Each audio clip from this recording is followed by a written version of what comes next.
Assalamualaikum warahmatullahi wabarakatuh. Perkenalkan, saya Putrika Andini dengan NIM 2200018371. Di sini saya akan mempresentasikan hasil tugas dari pengenalan pola, yaitu tentang uji keterampilan di bidang fisik komputer medis. Dengan data set dari Kegel, yaitu diabetic retinopathy detection. Kemudian ini untuk dataset dari Kegel.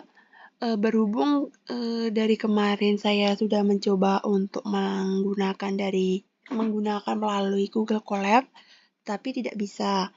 Di sini ada beberapa penjelasan dari isi datasetnya, yaitu tujuan dari notebook ini berfungsi pada analisis eksploratory dan menyediakan kerangka awal untuk mendeteksi diabetic retinopathy menggunakan dataset Aptos 2019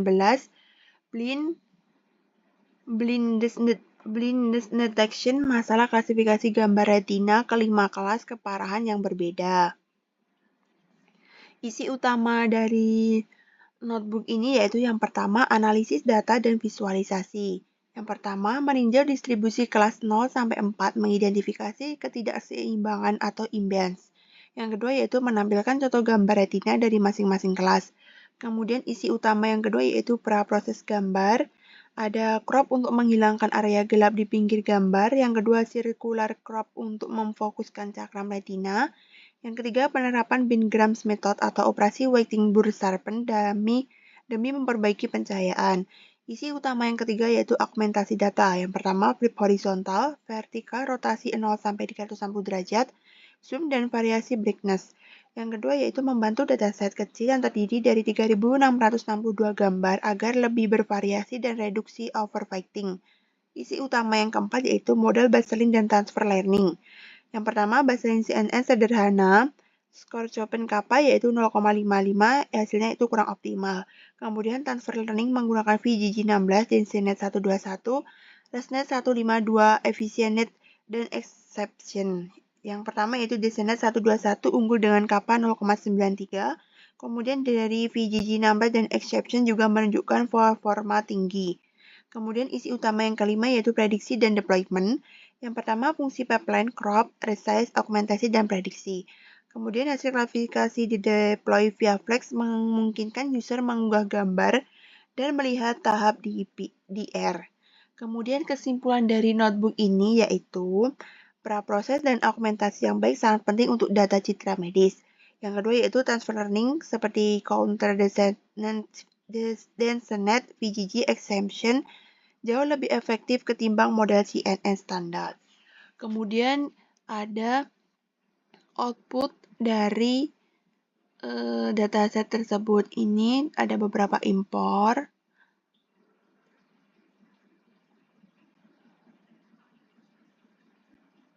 Ini reading datanya dari dataset.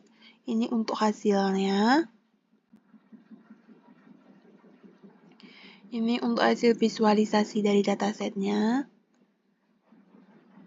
Ini hasil image.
Penjelasan dari kode tersebut yaitu ada import library yang terdiri dari NumPy dan Pandas digunakan untuk manipulasi data. Kemudian ada CV2 dan PIL digunakan untuk pemrosesan gambar. Kemudian ada yang ketiga yaitu Matplotlib dan Seaborn digunakan untuk visualisasi. Dan yang keempat yaitu ada Alt, Satil, dan Glob digunakan untuk navigasi direktori dan file gambar. Kemudian penjelasan dari programnya yaitu ada eksplorasi dataset, digunakan untuk menampilkan distribusi diagnosis kelas 0 sampai 4 untuk melihat ketidakseimbangan data. Kemudian penjelasan yang ketiga yaitu menampilkan gambar retina menggunakan matplotlib untuk menampilkan sampel gambar dari tiap kelas diagnosis guna memahami visual dari masing-masing kategori retinopati. Kemudian penjelasan yang keempat yaitu ada pra-proses gambar atau image processing.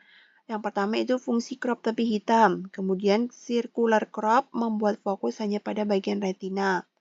Kemudian background processing, Gaussian blur, sharpen, brightness normalization digunakan untuk meningkatkan kontras dan kualitas gambar retina.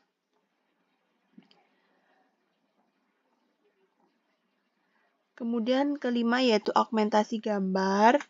Tujuannya untuk memperbesar variasi data dan mencegah overfitting.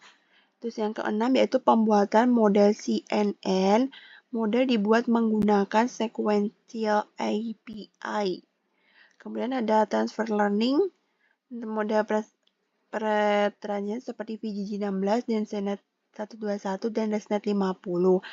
Layar awal digunakan sebagai feature extractor, lalu dilatih ulang fine tuning dengan dataset Aptos. Kemudian evaluasi model, skor Chopin Kappa digunakan untuk metrik evaluasi karena lebih sesuai untuk klasifikasi ordinal 0 sampai 4 dan koefisien metrik dan visualisasi hasil prediksi. Kemudian yang terakhir yaitu prediksi gambar baru, terdapat fungsi untuk memuat dan preproses gambar lalu memprediksi klasifikasinya. Sekian presentasi dari saya. Apabila ada kurang dan lebihnya mohon maaf. Wassalamualaikum warahmatullahi wabarakatuh.